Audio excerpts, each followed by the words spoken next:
Taking a bath. Today is Sunday the 10th, I believe. Yeah, I don't know if I've gained muscle mass, but my weight is up. I know I've been eating more from just having spent too much the last time I went grocery shopping. But today I'm having still some interesting feelings from the barn raising from yesterday. So I came up with a strategy of my behavior for Saturday next week, which I think is the 16th. And what I'm going to do is I'm going to post this right away on my YouTube, but private, so it's done in advance with this beard. I just shaved my head. And my strategy is that I will do like they do. I'll phone it in. Meaning that I won't be on camera all the time, but I'll show them that I'll be sewing some things like this motorcycle suit that I want to bring back with me for the worse weather and other things like this, while still being a good listener. And I predict that there will be great attempts to get me more involved. And then I'll be saying, well, this is my time to kind of be a little bit like you guys in multitasking or just focusing on some other priorities, but assuring them that I'm there participating, and I'll be a very good listener. While most of the time they won't see me, but if I'm answering, I'll put the camera on, unless it's just yes or no kind of thing they might ask. So I predict they'll be trying to get me more, and I don't think they realize the kind of bullying they do to justify their group and their existence.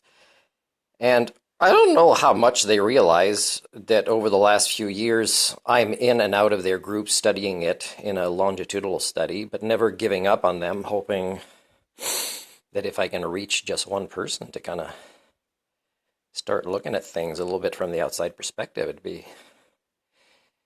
be an interesting phenomenon. But I've never met anybody who's capable without pushing back and getting worse, because I've said this in previous vlogs, is when somebody shows genuine interest in learning about HsD, which of course has to include the possibility of that infecting them their entire life. And for the rest of their life, because even if they decide to put 100% effort to work on it, it's not something that you can entirely cure yourself from as being a minority among the norm. So it's a challenging, overwhelming feeling. So they will push me to ask questions but mostly is I think they'll want to ask me some, because they believe that something is wrong with my mind as compared to theirs.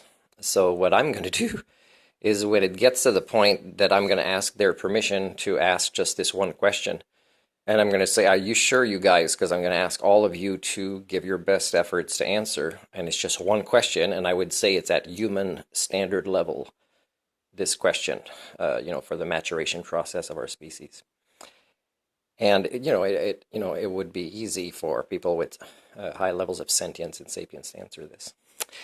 But one thing or two that I might say before that, though, is is that, hey, one aspect to recognize HsD is some people interacting with me might say, hey, this guy obviously doesn't think like me, which makes me uncomfortable. It makes me question myself. But he doesn't think like anybody else I know. So now I can claim I'm right and he's wrong because I identify with everybody else. And in a way, they might think I should be honored to be in their presence, and if only my mind worked as well as theirs. But they don't ask themselves why, for example, so few people have posted things and interacted with them other than their increasingly shrinking group. So that means if they apply the concept of, if the majority acts a certain way with me, they can apply that with them, right? And maybe they're not as evolved or impressive or attracting people towards them as they want to believe is affecting me. I have a theory that explains why. What's their answer? Anyways, so I believe that most of them will say, maybe Glenn will be there this time, they'll say, yes, you can ask this question, and we commit to each and every one of us that is present right now will answer it. And the question will be leading me to also decide to start recording, because the conversation about recording will have come up before, and I'll say I don't feel the need to record anything at this time. Do you want me to? And at this point, I'll say I'd like to record your answers to my question. Is that okay? And of course, they'll be following up with another agreement. This is not a trap. This is just demonstrating what transparency looks like. And again, all the things they believe about the functioning of their brains or my brain, this GCC group, is actually, the evidence is there in the very videos they post, but you need to be able to look at it with an objectivity that people with HSD are incapable of. And if people start to think that HSD is, affecting them and their minds are vulnerable in some way, can you think of an organ in your body that is more threatening or disconcerting to start having doubts that it might be malfunctioning? Can you think of one? Because a lot of guys would say, I'd rather you chop my thing off than I start kind of feeling my mind slip away, kind of thing. And in a way, HSD chops a lot of things off the brain, and bringing it back is not something we have institutions to help with. Understanding HSD, though, would be a way to kind of have our species not suffer from dementia as much. Those things are going to increase as well. Anyways, the question is, so I'm filming this right now for the group, and I also filmed a little short rant on using the word meta after I had a vlog with Colin and Glenn, where I picked up signs, even without seeing Colin's face, about his interpretations of things, and so I did that little thing, and I've never posted it, but I will at some point.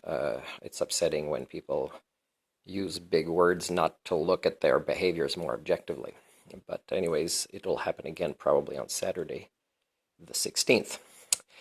And it'll be my last one probably with them for a while, and it's not a punishment or an anger. In part, it's because I'm not sure if I'll be having access to the internet or even a computer after that, because I'll be moving on to getting back to my poverty and whatever opportunities I might work up for myself. So people might think, hey, he's so intelligent, Martin, yet he's broke. He accepts to be broke. And again, it's the same thing as the Ugandans in Africa thought. Must be dishonest. Well, he's not stupid. His mind's working fine. How could he be here if it wasn't? How could he, keep his promises, be so focused and clear, pay attention? How could he have so much to teach? So they don't think that I have mental illness over there. They think I'm just dishonest. But here, I think there's a little bit of they think I'm dishonest with myself, and I have mental illness. So the question will be, be interesting mostly to see what Stacey's response is, because I think she indirectly, as a culture breaker in this way, she guides other people's opinions related to this topic a little bit. And I've picked up some of her toxicity a few years ago in group, right? And so it'll be interesting to see if she goes first. Anyways, the question is, hey, you guys, please just answer if you believe this way or this way. And the question is, evaluating yourselves as compared to me, or me as compared to you. You, not others or the group, or just you as an individual. And in all the different ways that we can evaluate a brain to be functioning properly or not, a human brain, then do you believe your brain functions better than mine, or mine functions better than yours? And then I will say, this question, you have to go on one side or the other. There's no equal. It's one side or the other. Equal is incredibly unlikely, first of all. So please don't go there as a way to bail out of the question. You can say, for example, a little bit better or a little bit worse, but don't go equal. And one way they could get out, and I don't know if they'll be honest in doing this or not, it's up to them to know, is they might say, well, I think your brain, if we evaluate it in all different ways, Martin, might function a little bit better than mine. Now, if they say this, that's their short answer bailout. And hopefully, they'll be saying it that, we could see their face, or we can know, for example, between them, they might have had a conversation similar to this among themselves without me, and then they'll know among themselves if they're honest or not. But they'll still identify with each other as somebody that's more evolved than me by doing this. That's kind of sad. But let's say they believe their mind, as evaluated in all different types of ways, functions better than mine. My question is, please provide feedback about that and examples and how and how you got to these opinions or beliefs. As much feedback as possible would be appreciated, because as a independent social scientist, I've been doing vlogs for a long time, which states, for example, that Stephen Hawkins, Darwin, Einstein, Niels Bohr, pretty much all scientists have had a personal life and their own psychohistory that is had either positive impacts on the science that they gave to culture, in a good way or in a bad way, right? There's their own psychohistory. And I know this affects me as well. So getting this feedback from you objectively, fellow systems thinkers, would be very valuable. So I'm hoping that they will, believing that they already have awesome group member skills, and that they're systems thinkers, and that if only, the rest of the world was more like them, their truth about who they are and what they have to offer is the feedback will be valuable. Because for me, it would be valuable, even though I might hear them say feedback about something that is actually inaccurate, and there's a way to measure it's inaccurate, and it's already, let's say, in one of these videos that they won't even review to go see what it is. Then, I'll be able to put a weight of this or not. So, but still, whether it's considered positive or not in my regard, as a guy who values intelligence or who claims to have a well-balanced brain, is it doesn't matter. What matters is the accuracy, and that their examples can back that up. So of course I won't interrupt, and I'll just be like a good life skills coach, be saying, thank you for your feedback. You've given me a lot to think about. So I'm going to post this today, Sunday, and it'll be my prediction of what I'm doing next Saturday and what will happen.